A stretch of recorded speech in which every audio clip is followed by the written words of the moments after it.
Explique qué es el electrocardiograma y cómo se registra. Un electrocardiograma es un procedimiento simple e indoloro que va a registrar la actividad eléctrica del corazón.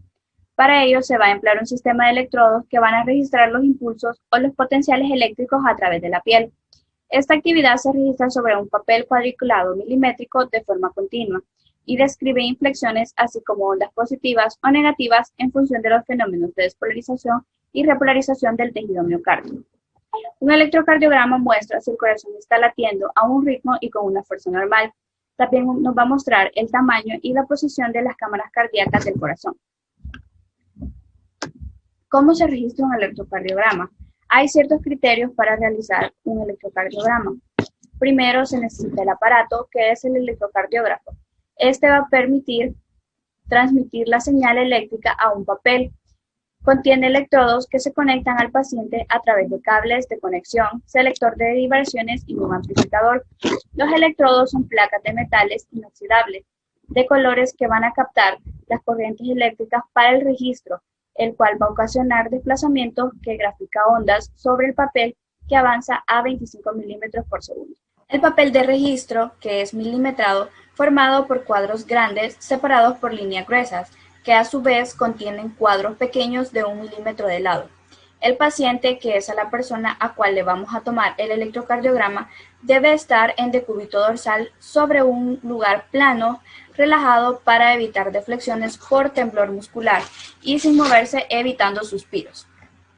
La estandarización: se debe establecer la velocidad del papel, que es de 25 milímetros por segundo, y el voltaje de las deflexiones es de 1 milivoltio. Las derivaciones electrocardiográficas, estas son muy importantes ya que son los puntos donde se van a colocar los electrodos. Los potenciales eléctricos son recogidos por dos electrodos, uno conectado al polo positivo y otro al polo negativo. Las derivaciones que usualmente se emplean son 12, 3 derivaciones bipolares de miembros, 3 unipolares de miembros y 6 precordiales. Los electrodos se colocan en la muñeca derecha e izquierda y en los tobillos. También hay ciertas características y procedimientos que se van a realizar para registrar un electrocardiograma. Antes de todo, tenemos que informarle al paciente qué es y de qué trata el procedimiento. Asimismo, contar con un nombre, un apellido y el número de historia clínica del paciente. Durante el procedimiento, el paciente se tiene que acostar en una camilla. La persona encargada le va a colocar varios electrodos en los brazos, las piernas y el pecho. Los electrodos se conectan con cables a una computadora y esto va a registrar la actividad eléctrica del corazón. Esta actividad se va a mostrar en el monitor de la computadora y se va a imprimir en el papel milimetrado. El procedimiento solo dura unos 3 minutos aproximadamente. Posterior a eso, el médico encargado va a poder detectar algunas características como la frecuencia cardíaca, ya que puede resultar útil si es difícil de detectar el pulso o si está muy acelerado o muy irregular. Un electrocardiograma también nos va a ayudar a identificar latidos del corazón inusualmente acelerados, como la taquicardia o la bradicardia. El ritmo cardíaco, que se pueden identificar irregularidades del ritmo cardíaco. Estos trastornos pueden ocurrir cuando cualquier parte del sistema eléctrico del corazón no funciona correctamente. Un ataque cardíaco puede revelar evidencia de un ataque cardíaco previo o de uno en curso. También se pueden observar en qué parte del corazón se ha dañado, así como el grado del daño. El suministro de sangre y oxígeno al corazón en un electrocardiograma realizado mientras ocurren los síntomas puede ayudar a determinar si el dolor en el pecho está causado por una reducción del flujo sanguíneo al músculo cardíaco y anomalías estructurales que pueden mostrar indicios sobre el agrandamiento de las cavidades o de las paredes del corazón, defectos del corazón y otros problemas cardíacos. Ahora vamos a mencionar las derivaciones y sus respectivas caras con las que se observan al corazón. Las 12 derivaciones del ECG representan las 12 bits eléctricas del corazón desde 12 ángulos diferentes. El procedimiento tradicional implica colocar 10 electrodos en el cuerpo, 1 en cada miembro y 6 en el tórax. Hay 6 derivaciones de miembros y 6 derivaciones precordiales. Las 6 derivaciones de los miembros ven el corazón en un plano frontal y se obtiene a través de 3 electrodos colocados en el brazo derecho, brazo izquierdo y pierna izquierda. El electrodo de la pierna derecha es un electrodo a tierra. La medida del voltaje requiere de dos polos, uno negativo y un polo positivo. El electrocardiógrafo usa el polo negativo como referencia cero. Por lo tanto, la posición del polo positivo es el punto de vista y la línea que se conecta entre dos polos es la línea de visión. Las derivaciones 1, 2 y 3 son derivaciones bipolares. Miden el potencial eléctrico entre dos de los tres electrodos de los miembros. La derivación 1 representa el voltaje entre el brazo derecho, polo negativo, y el brazo izquierdo, polo positivo, y por lo tanto mira el corazón desde el lado izquierdo. La derivación 2 detecta el voltaje entre el brazo derecho, que es polo negativo, y la pierna izquierda, que es un polo positivo, formando la vista inferior izquierda. De forma similar, la derivación 3 mide el potencial eléctrico entre el brazo izquierdo y la pierna izquierda, observando el corazón desde un ángulo inferior derecho. Las derivaciones ABR, ABL y ABF, o derivaciones ampliadas de los miembros, son unipolares. Estas utilizan un electrodo de un miembro como un polo positivo y toman el promedio de las aportaciones de los otros dos como la referencia cero. De esta forma, ABR mira el lado superior derecho del corazón, ABL mira el lado superior izquierdo del corazón y ABF mira la pared inferior del corazón. Las derivaciones precordiales miran el corazón en un plano horizontal. Estas son derivaciones unipolares. Los electrodos torácicos correspondientes actúan como los polos positivos. La referencia de valor negativo es la misma para todas las derivaciones precordiales y se calcula como el promedio de las aportaciones de los tres electrodos de los miembros. La despolarización en dirección a la derivación produce una onda positiva y la despolarización en dirección contraria a la derivación da una onda negativa. Lo contrario es fundamental para la repolarización. De esta forma, las derivaciones que miran al corazón desde diferentes ángulos pueden tener ondas apuntando en diferentes direcciones. Objetivo número 3. Explique el automatismo cardíaco, por qué el nodo sinusal es el marcapasos y qué frecuencia cardíaca hay cuando el marcapasos es nodo atrioventricular o haz de Purkinje. En primer lugar, tenemos que saber en qué consiste el automatismo cardíaco. El automatismo cardíaco es la capacidad que tienen las células del miocardio de latir por sí mismas. Esta propiedad es única y característica del corazón, ya que ningún otro músculo del cuerpo puede desobedecer las órdenes dictadas por el sistema nervioso central, en donde sobresalen tres estructuras principales, las cuales son el nodo sinusal o sino auricular, el nodo atrioventricular y la red de fibras de Purkinje. ¿Por qué el nodo sinusal es el marcapasos? Primero describamos el nodo sinusal. El nodo sinusal o nodo sino-auricular es una banda elipsoidea, aplanada y pequeña de músculo cardíaco especializado, que se encuentra localizado en la pared posterolateral superior de la aurícula derecha, inmediatamente inferior y ligeramente lateral a la desembocadura de la vena cava superior. El impulso cardíaco normalmente se origina en el nodo sinusal, ya que en algunas partes del corazón pueden presentarse una excitación rítmica intrínseca en dicho nodo sinusal. Recordemos que cada vez que se produce una descarga en el nodo sinusal, su impulso se conduce hacia el nodo atrioventricular y hacia las fibras de Purkinje, produciendo así descargas en sus respectivas membranas, pero las fibras del nodo sinusal producen una nueva descarga antes de que las fibras del nódulo atrioventricular o las fibras de Purkinje puedan alcanzar sus propios umbrales de autoexcitación. Por lo tanto, el nuevo impulso procedente del nodo sinusal descarga tanto las fibras del nodo atrioventricular como las fibras de Purkinje, antes de que éstas se puedan producir una autoexcitación en cualquiera de las estructuras correspondientes. Así es como el nodo sinusal controla el latido del corazón, ya que su frecuencia de descarga rítmica es más rápida que la de cualquier otra parte del corazón. Por tanto, es que el nodo sinusal es considerado prácticamente como el marcapasos normal del corazón. El marcapasos fisiológico del corazón es el nódulo sinusal. Este va a determinarnos la frecuencia cardíaca.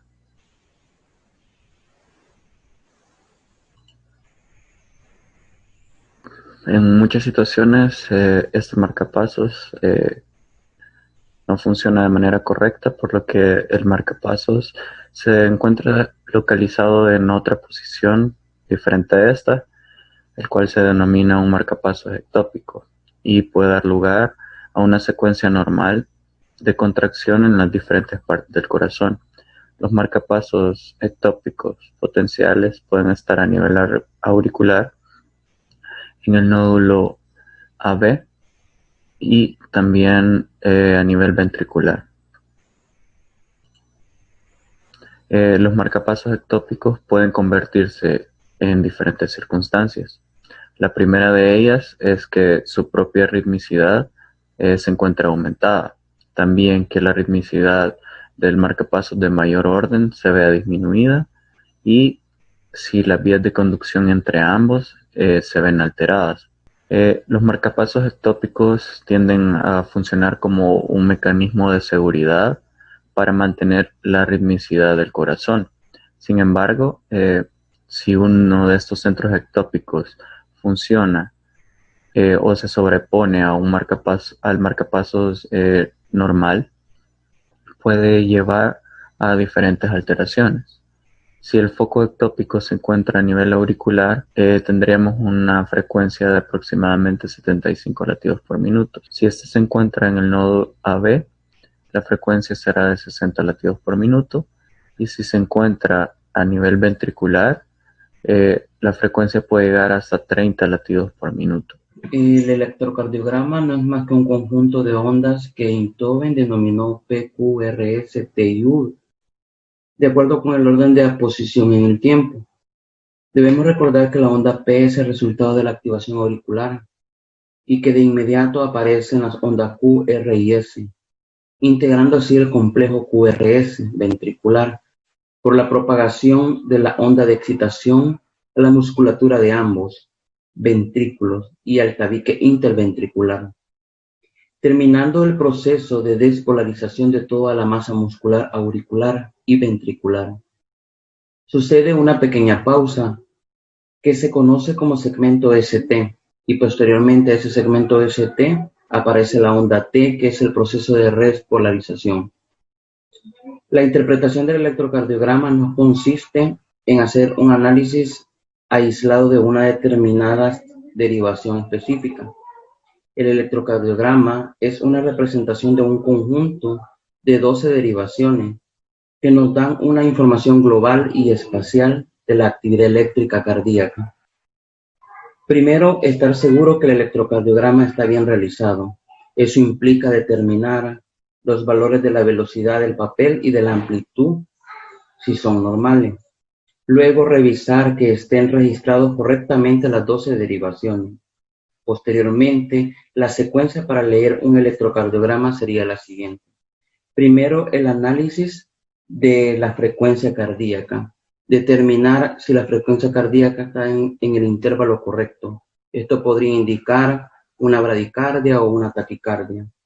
Posteriormente, el análisis del ritmo cardíaco. Este ritmo cardíaco, si los complejos QRS son rítmicos, observar si el intervalo RR son similares. Después hay que valorar si el electrocardiograma está a un ritmo sinusal. Posteriormente, la valoración del intervalo PR. Esta valoración del intervalo PR nos puede indicar, por ejemplo, una prolongación del intervalo PR permite diagnosticar un bloqueo AV de primer grado y un intervalo PR corto permite diagnosticar un síndrome de Wolff-Parkinson-White. Seguidamente podemos ver la valoración del intervalo QT y determinar también el eje eléctrico del corazón. alteraciones del segmento ST y otras alteraciones electrocardiográficas que nos podían indicar el inicio de una cardiopatía en X paciente. Mi nombre es Jessica Echeverry y les voy a describir las ondas, segmentos e intervalos. Vamos a ver que estamos ante la ilustración de un electrocardiograma completamente normal. Recordemos que tiene un ritmo sinusual y esto está normalmente entre 60 y 100 latidos por minuto, específicamente a 82 LPM. Vamos a observar que en la onda P tiene una posición vertical en las derivaciones 1 ABF, B3 y B6. Una duración normal a 0.11 segundos, tiene la polaridad positiva en las derivaciones 1, 2, ABF, B4 y D6, tiene un diafásico en las derivaciones B1, B3 y negativo en ABR, tiene una forma lisa, sin muescas ni picos. En el intervalo PR tenemos una duración de 0.12 segundos, en el complejo QRS vamos a tener una duración de 0.12 segundos, una amplitud mayor a 0.5 milivoltios, y tiene pequeñas ondas Q septales en 1 ABL, B5, B6, tiene una representación por deflexión positiva con una R grande y vertical en las derivaciones 1, 2, 4 y B4, B6, y una deflexión negativa con una S grande y profunda en ABR, B1 y B2.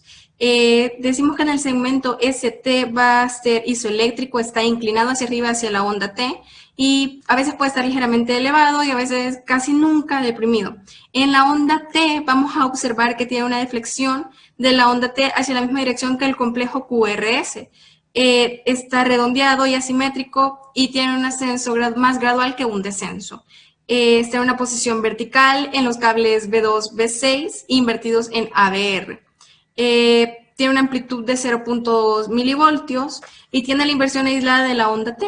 Así que el intervalo QT tiene una duración de 0.40 segundos, tiene una frecuencia de 90, tiene un eje eléctrico normal y tiene una morfología normal, por lo que se trata de un electrocardiograma de una persona sana. Calcular la frecuencia cardíaca. En este ejercicio, en este ritmo cardíaco regular, se determina la frecuencia cardíaca entre la distancia de una onda R y la otra onda R consecutivas, y se cuentan los cuadros grandes. Entonces, la fórmula que utilizaremos sería: la frecuencia cardíaca es igual a los 300 entre el número de cuadros grandes. Entonces dividimos 300 entre 2, lo cual se obtiene como resultado 150 latidos por minuto. En este otro trazo de cardiograma, en este ritmo cardíaco se selecciona una onda R que coincida con una línea vertical gruesa, y a partir de esto se enumeran las 6 líneas gruesas: 300, 150, 100, 75 y 60, y por último 50. Entonces nuestra frecuencia cardíaca sería de 60 latidos por minuto. En este último, pero no menos importante, el ritmo cardíaco de las ondas R no coincide con las líneas gruesas del electrocardiograma. Entonces utilizaremos el método de 1500. Se identifican 2 ondas consecutivas y se cuenta la distancia en cuadros pequeños, o sea, es decir, entre ambos, ¿verdad? Entonces nuestra fórmula sería los 1500 entre el número de cuadros pequeños. Entonces dividimos 1500 entre 15, lo cual nos da el resultado de 100 latidos por minuto. Calcular la frecuencia cardíaca para el siguiente trazo irregular. Nos han pedido calcular la frecuencia cardíaca para las porciones A, B, C y D. Para iniciar tenemos que tomar en cuenta, ya que es un trazo irregular, lo calcularemos de manera diferente. Los pasos son contar 15 cuadros grandes, luego de eso contar los complejos QRS que ya hay dentro de esos 15 cuadros grandes, y por último esta cantidad multiplicarla por 20. Empecemos en todo caso a calcular nuestro tramo A. En nuestro tramo A va a ser igual de acá hacia acá. Son 15 cuadros grandes. Tendríamos 1, 2, 3, 4, 5. Decimos que serían 5 multiplicado por 20. Van a ser igual a 100 latidos. Tendríamos 100 latidos por minuto en nuestro tramo A, en el lapso de acá a acá. Ahora bien, si lo calculamos con nuestro tramo B, que es de acá hacia acá. Nuestro tramo B sería igual a 1, 2, 3, 4 sería igual a 4 complejos QRS multiplicados por 20 nos dará un total de 80 latidos por minuto durante este lapso que está acá.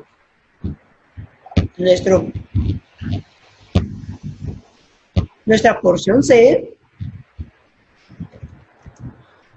que es de acá hacia acá, tiene 1, 2, 3, 4, 5, 6, 7 complejos QRS. Sería 7 multiplicado por los 20 que tendríamos, serían 140 latidos. Ahora bien, nuestra porción D es de acá hacia acá.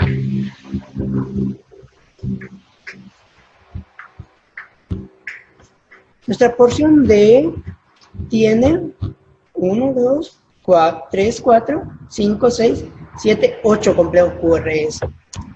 Es la que más tiene. Si multiplicamos 8 por 20, nos dará un total de 160.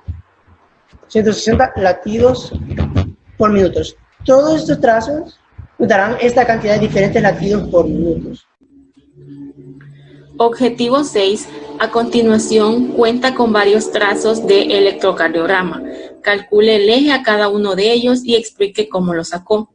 Mi persona, Carlos Díaz y Marvin García, les explicaremos paso a paso cómo sacar estos ejes. Como podemos ver en el literal A, para calcular el eje de un electrocardiograma, debemos observar cuál de los 6 derivados la gráfica está más isobifásica. Eso quiere decir que tiene casi la misma cantidad de gráfica hacia arriba como hacia abajo. Como podemos ver en este electrocardiograma, en el D2, la gráfica está un poco hacia arriba y igual un poco hacia abajo. Entonces, lo vamos a hacer con el D2.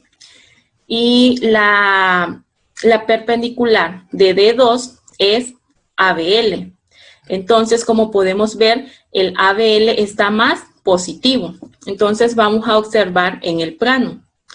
Podemos observar que aquí está D2 y aquí la perpendicular de D2 como es positivo, entonces el positivo de ABL es 150 grados.